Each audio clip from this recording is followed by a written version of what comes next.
Hello everybody, welcome to another Is This Book Good or Are Y'all Thirsty vlog. We are starting with Icebreaker by Hannah Grace. I had to remember for a second. We are listening to this on audio. I fully expect this to get very uncomfortable for me because I'm heading into work today. It's very cold. Sorry, I've had my defrost on because my car is iced over. I don't expect to really like this book that much, and not because of the spice aspect, because it's a like hockey figure skater romance.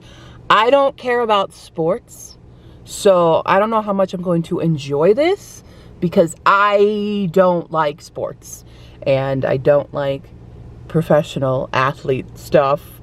We'll see. I've been told this is like compared to Step Up, which I've never seen Step Up. I just know about Step Up. So maybe it will be fun. We'll see. But here we go. Okay, we are officially at my office now. And we are about an hour into Icebreaker. And I don't hate it, but I don't like it. And this is not... It's just for me personally, because I am so ace, I cannot relate to these characters. Immediately, there's so much talk about sex and hooking up with people, and like there's the relationship, the first one's, it's not a relationship, it's a friends with benefits kind of thing, which is not my thing. Nope, I'm not into that. I get like, cool, if you're into it, if you can handle stuff like that, I could not. The way that these characters have interacted, there's the immediate he's so pretty, she's so pretty thing, and that's immediately like, bleh. I wish things were not like that for a lot of romances and things. Like I like to see growth and like not that immediate attraction, because that just is not something I ever experienced, so I can't relate to it. I also, dear Lord, all the emails this morning. Then there's also a lot that I didn't expect, even though I should have expected because it's figure skating, kind of about weight gain and things. And as someone who's been fat their entire life, I don't like reading about people who are very skinny and like counting calories and things like that. It's not good for me mental health wise. I don't like this other guy character who is her skating partner being like, you can't gain weight because then I can't lift you or whatever. And he doesn't say it, but it's like it's mentioned that he's the one, as well as her coach, kind of monitoring how much she's eating and stuff, and that's very annoying. And she's kind of a control freak person anyway, so she's very much logging her food and things, and those are things that have never worked for me, make me very depressed and send me into a spiral. So I don't like reading about it, and I'm not a big fan of that. Story-wise, I still get like, okay, we have a narrative here. I'm expecting a lot of growth from these characters. Hopefully we get growth from these characters. But so far I'm like, I have a few things that I personally just don't vibe with because of my personal experiences and being ace, and like I just cannot relate to these characters and everything being about hookup culture, which is not my thing. Anyway, I'm going to continue working now that we're in office. Kick off the day, but it took a long time to get here today. Traffic was very bad, so I got through an entire hour of listening because, and that's not an hour of this time because it's sped up. I'm like, technically I'm 2 hours in because it took a full hour to get to work today, which normally it takes half that, but traffic was a nightmare. Okay, cool. I shall continue forward. I'm stuck at a red light. Oh, no, hold on. We're going to beat out. We're leaving work now. I didn't get to listen to any more today because of work stuff. But they're already hooking up, and I just hate this kind of culture. They don't even really know each other, and it's just not my jam. And like the flirtation, the sentences they're saying, I'm just very uncomfortable with this right now. And I'm too ace. I'm too ace for this. Like, I don't like the fact that they barely know each other, and that's for me. It's the hookup culture. Every 2 seconds they're talking about, like, someone is talking about something about sex. It feels like there's no other topic, even though this is supposed to be about, like, sports too. And there's a little bit about the sports, but it really feels like every single character is just sex obsessed, and it's kind of driving me insane. So, all right. Well, I have officially just put Hispakac into tattered cover. Woo! So both Ashport, the first book, and Hispakac are now officially tattered cover. They did sell some of my Ashports before, so that's pretty cool. I'm waiting for the money on that, though. Okay, we're gonna continue listening as we drive to my parents' house and pick up a tree for Mamba. I am finding that this book is,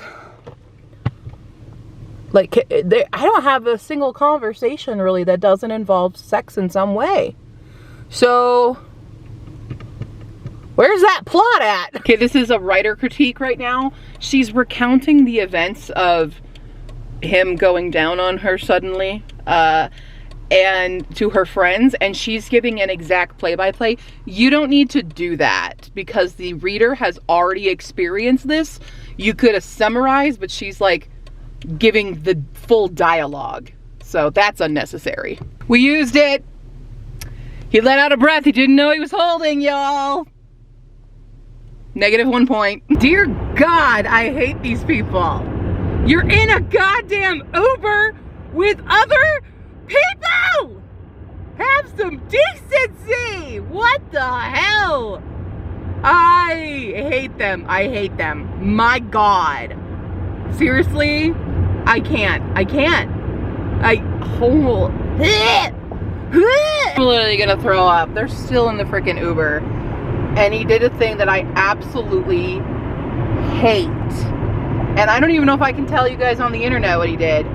But, like, when a guy does things to a girl, and then he takes his hand out and makes them open their mouth, that part, I hate that so much! It's so gross! I don't even know how to review this book. It's literally every few seconds it's something, and I'm like, what is the plot? What is the plot? What is it? What is it? There is none. I'm still driving to my parents. I hate this book. All right, Nate gets 1 point back for not taking advantage of her when she's drunk. 1 point back. Still hate this. All right, I am finally home, and here's the thing I'm annoyed about. Also, like, dang, so clingy.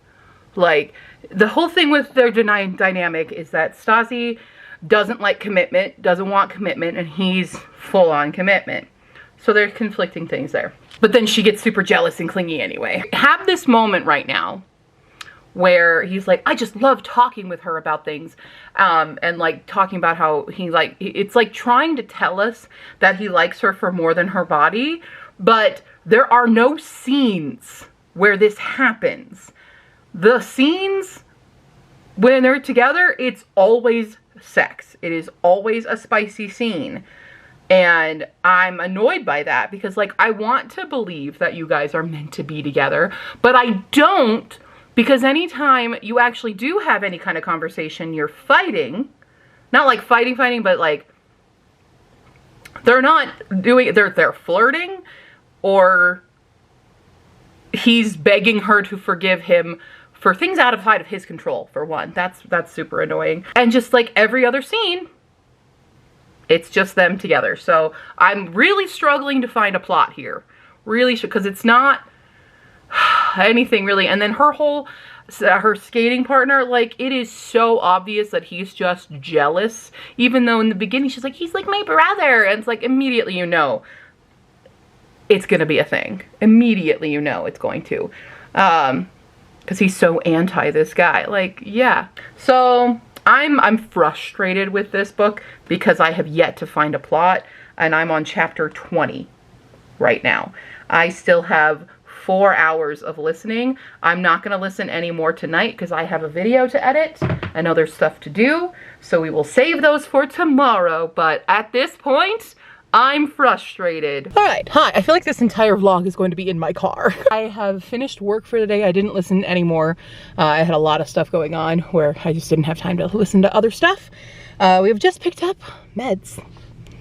And I'm headed to my parents, and I'm not going to be listening to it there. However, I listened to it driving down here. And again, there's no moment where the two of them are together where they're not just screwing each other. Now, we have finally gotten to a wee bit of plot with her skating partner. And this is my prediction right now. So her skating partner showed up at this party, bruised and beaten, and he is accusing the main male protagonist, Nate, right? Who didn't do it. Clearly didn't do it. If I find out that this little dickwad, who's already so controlling as already about Anastasia and her weight and stuff, if I find out that he did this to himself to get her to break up with Nate because he's the one in love with her, I'm gonna scream because I hate that. I hate that plot. I think that's so stupid. That's my theory right now. That's my theory because nobody else on the team did it, clearly. They have no reason to. So if this is a Scream 4 situation, I'm gonna lose my mind. Finally have Anastasia in a therapy session, so that's good.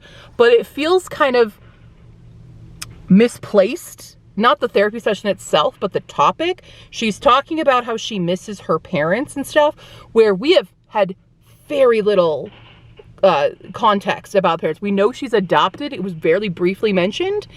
But her suddenly missing her parents and not talking to the therapist about what's actually going on, it feels misplaced. It doesn't feel right. Now, granted, she might be leading up to that, but I don't think that was a smart move because the parents have had nothing to do with this book thus far, and I'm halfway through. So it feels very awkward to suddenly have this conversation now. I don't know. So anyway, I have to go to my parents now. I'm going to keep listening until I get there, but I doubt I will finish this book today, even though I intended to finish this book today. I intended to do a lot of other things today, but things have come up and I have to go do those things now. So, cool. I did want to also mention, most of this book, I have not filmed my face, but most of this book has been my face being like, because of how graphic this is. This book is graphic in an unnecessary way, and I am not happy about it. Hello all, we're currently streaming, and I am listening to Icebreaker while we do so. We're on a sprint, and things calm down a little bit with the constant sex, because now we have a new rule of not touching each other while he's helping her train and get over the fear, because she was dropped. Her partner dropped her during a routine. So that's been their new thing. So it's actually been pleasantly without smut for a hot second. Until now, I'm not, I mean, I don't know if it's gonna go that far, but they're still flirting and stuff. And we're inside of her mind, and what has she thought?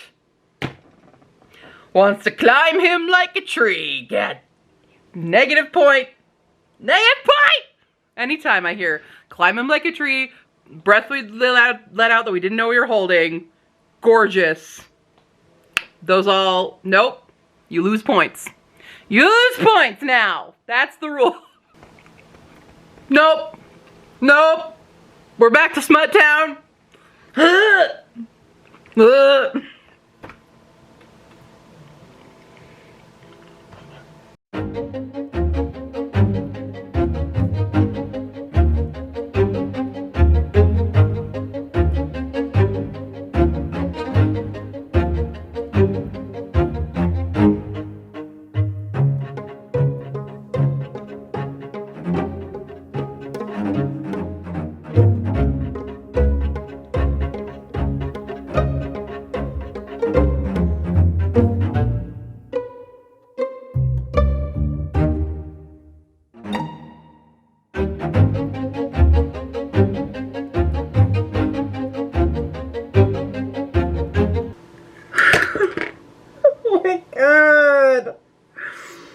I just learned a new word. Dignitized. She was dignitized by him and forgot what she was trying to accomplish. Ah! What is this?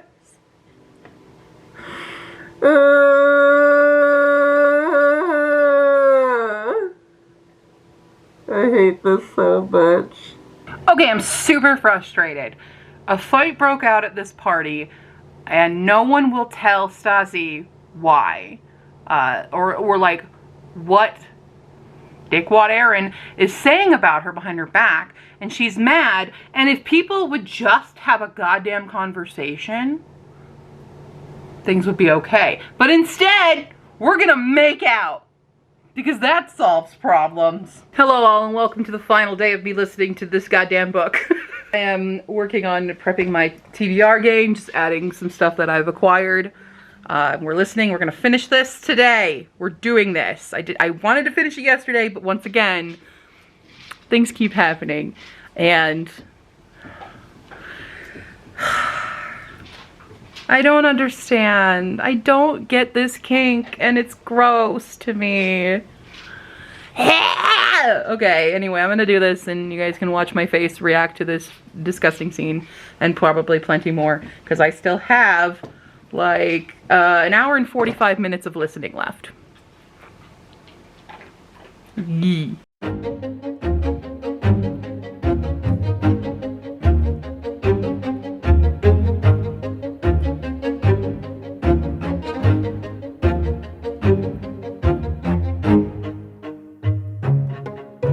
We have fallen through ice. Here's where the term icebreaker actually comes into play. I've been waiting for the reason this is called icebreaker, other than that they were both, you know, ice sports people. But so it's Christmas vacation, and they're at his big ass mansion because he's very rich, and she is out alone skating on a lake. Gee whiz, what's gonna happen, right? He has pulled her out of the ice, pulled her out of the lake. And I am very worried, because of the way this book seems to think sex solves everything, that they're gonna warm up by that. And I'm gonna throw the book across the room if that's the case. I hope to God it's not, and then he just takes her to a hospital and gets her okay. But I don't trust that.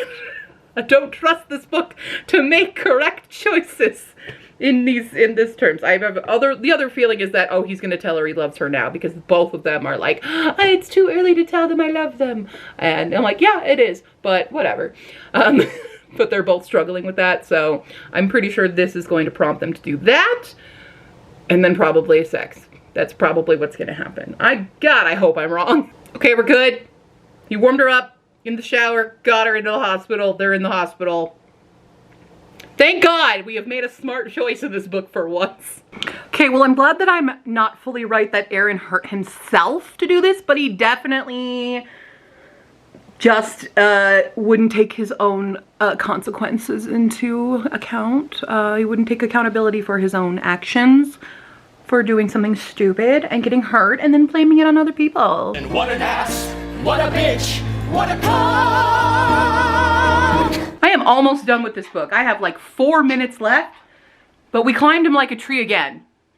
I mean, she didn't actually, she was resisting, but she said it, so, yeah. All right, we have finished Icebreaker.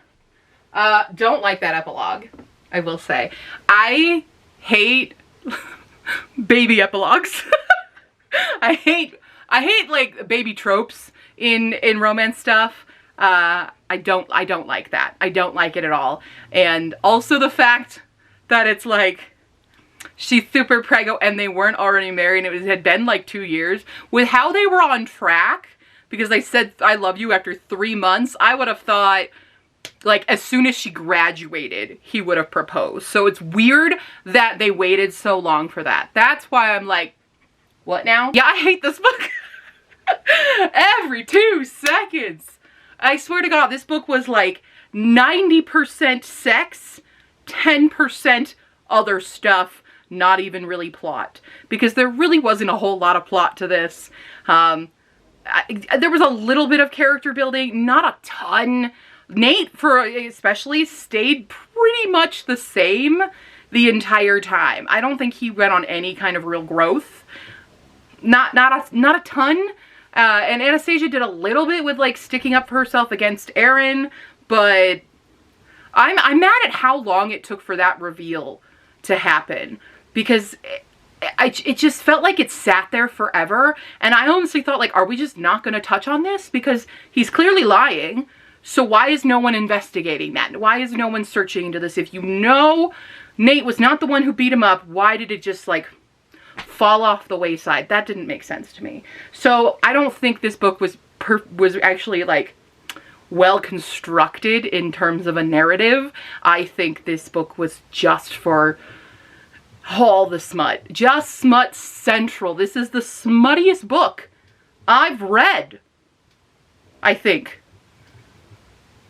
this is it. This might be the smuttiest one, because it was every 2 pages they were doing something, and I'm not happy about that. So this one is the first book to really fail my challenge. I think this book is just because it's so popular because y'all are thirsty. And I mean, again, you can be thirsty. You can read what you want, but stop pretending that this book has plot, because it really doesn't. It really, really doesn't, and it made me upset. Like, read what you like. Again, not shaming you if you really like this book. But this book disappointed me so much in terms of what I thought I was getting into. Because I originally thought this book would be like Well Met by Jen DeLuca, that series, which I love. That book has smut in it too, but it has actual plot. And there's only like 1 or 2 smutty scenes in each of those books. Maybe a couple more as it progressed. But like the first book, I only recall 1 super smutty scene. But I bet there was probably a couple more. But it had full plot. And this one, it was like every other scene. Not even, sometimes it was scene after scene after scene. And I'm like, where's the rest of the book? This book is over 400 pages. This is 414 pages. This is a 13-hour audiobook. I have an inkling to go through and just like tab each time there's a scene that's smutty, just so you can get a visual on that. But I also don't want to open my eyes to that again. I don't want to hear it again. A lot of the description was just like, that's how I felt most of the time reading this book. So anyway, I have to go film a different video now. Here is your final scorecard during the end credits. Yeah, this one failed for me. I will give it a couple good points, which is that pro-therapy. I like that. I like the communication. We didn't have a 3rd act breakup, which is very nice. In terms of those things, the messages it was bringing through, good, like that. But the rest is bad. For me personally, again, this is my opinion. Reading is subjective. Okay, I don't know why I'm doing the hand motions, but we are. Okay, cool. That was Icebreaker. I have another one to get through right away right now, so the next video you'll see on the Thirsty Books is A Witch's Guide to Fake Dating a Demon. So, woo! Should be so fun. Yay. I hope you guys are enjoying this series and just the constant amount of times my face goes. So, cool. I'm gonna go now. Bye!